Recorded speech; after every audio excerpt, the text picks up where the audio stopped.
Bonjour. Aujourd'hui, j'aimerais vous parler du sous-conscient puis l'importance de pouvoir le percer pour accéder à ce qui est caché là-bas, au trésor qui se trouve là-bas. Pourquoi c'est important? Parce que dans la vie, on est mené vraiment par le sous-conscient. Et là-dedans, on a caché des souvenirs, des traumatismes, des choses qu'on n'a pas pu assimiler, puis c'est généralement tout ce qui s'est passé avant l'âge de 5-6 ans. Bref, tout ce qu'on n'a pas compris, ce qu'on n'a pas assimilé, s'en va dans le subconscient. Puis généralement, il y a une barrière entre le conscient et subconscient, puis on n'a pas le goût de la traverser parce que ça fait mal. Puis l'être humain, on ne veut pas avoir mal, on ne veut pas souffrir. Puis les émotions qui sont cachées sont des émotions qui sont blessantes. Voilà pourquoi on préfère de vivre dans l'illusion. Puis par contre, à ce moment-là, on est dans un mode de réaction et non pas de proaction. Donc on réagit suite à des événements et on n'est pas prêt à créer par nous-mêmes, d'aller là où on veut. Donc, ce qu'on fait, c'est il y a une situation qui arrive, puis on est obligé d'agir face à cette émotion, face à cette situation. Tandis que si on est proactif, on peut décider d'avance où est-ce qu'on veut aller, puis on s'en va là direct. Ok, donc pourquoi j'ai décidé de parler de ce conscient? Mais c'est parce que c'est le vécu que j'ai eu la semaine passée. J'ouvre un petit peu de parenthèse. Il y a une semaine, une dizaine de jours, j'ai commencé à prendre un remède homopathique. C'est mon homopathe qui me l'a prescrit. Puis, suite à ce remède-là, 3-4 jours après, j'ai eu une situation qui m'a amené à avoir une discussion avec une personne importante dans la vie plus professionnelle, si je peux dire. Puis cette situation, puis ce discours m'a fait brasser vraiment d'une façon importante.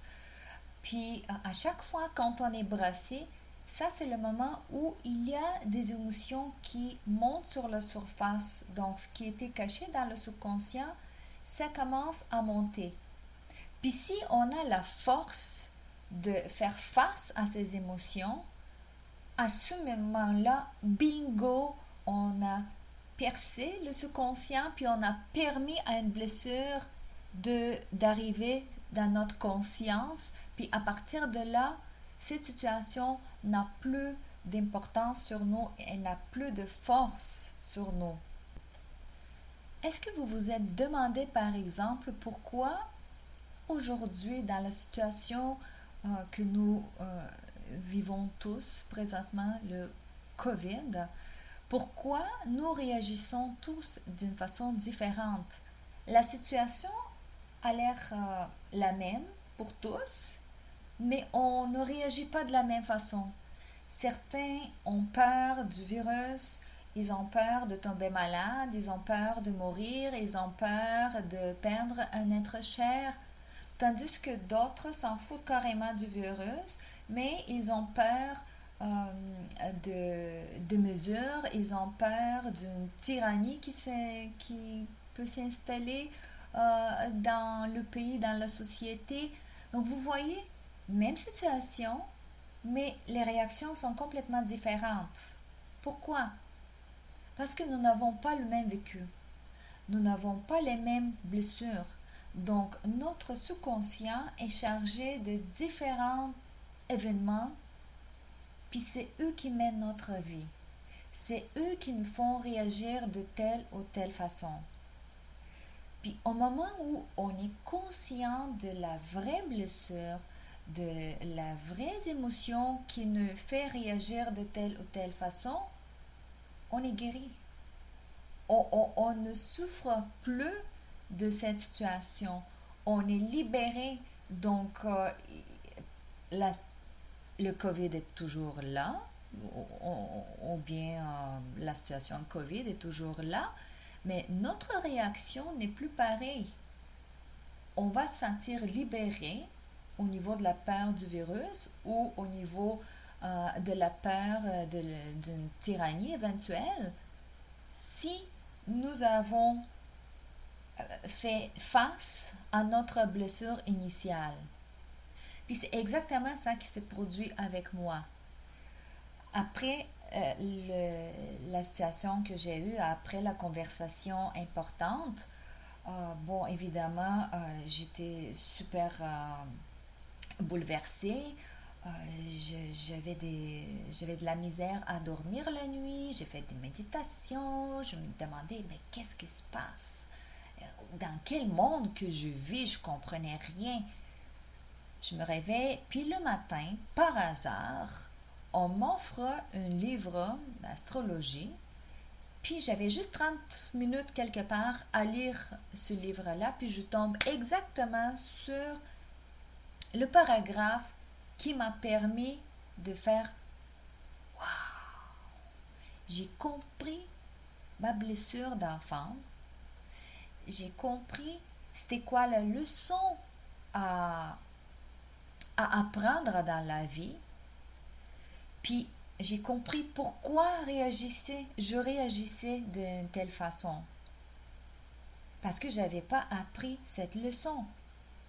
Mais une fois que le timing a été bon, donc le remède qui m'a permis de vivre cette situation parce que j'avais déjà la force à rencontrer cette émotion qui était dans mon subconscient, puis le livre par hasard, donc tout arrivé en même temps pour que je réalise la situation, puis la blessure. Puis quand j'ai fait cette découverte, pour moi c'était subite. La libération était vraiment à la seconde près. J'ai senti c'est comme si le monde est descendu de mes épaules. J'avais l'impression avant que je portais le monde sur mes épaules, je sentais la charge de quoi que c'était ma responsabilité de donner des informations, de permettre aux gens de faire les bonnes décisions. Ça ne m'appartient pas. Puis je le savais, mais je ne l'avais pas réalisé. Puis voilà la différence entre savoir juste avec le cerveau, puis réaliser quand l'apprentissage est descendu dans le subconscient, donc il est rentré à l'instant même dans chaque cellule de notre corps. Et c'est magique, je vous jure, c'est magique. J'avais le goût de chanter, de danser, c'était comme euphorie totale. Puis c'est ça la beauté de l'homéopathie. Oui, on peut avoir des moments de brassage, on peut avoir des moments où on se sent comme si on a perdu la terre sous nos pieds, mais on a la force quand même de réaliser notre blessure, puis de nous libérer de celle-ci. On peut arriver à une telle réalisation grâce à un travail psychologique, grâce à des méditations, à des lectures, mais ça prend du temps. Tandis qu'avec le remède homéopathique, tout ça se compresse dans un court espace de temps, puis ça nous permet d'avancer plus facilement, puis plus rapidement dans notre vie quotidienne. Je vous souhaite à tous de pouvoir vivre des émotions libératrices que j'ai vécues. Puis plus on est comme ça, plus le monde va arriver à une étape de bonheur total, bonheur pour tout le monde, bonheur dans lequel nous sommes tous unis par nos souffrances, par nos joies. Puis j'espère que c'est pas juste un rêve. Je crois fortement que ça va venir, mais il faudrait probablement aller plus vers des traitements aussi alternatifs qui permettent d'accéder aux émotions, au mental, puis au niveau spirituel de chacun de nous. C'est en ce moment-là qu'on peut dire qu'on a guéri. Merci.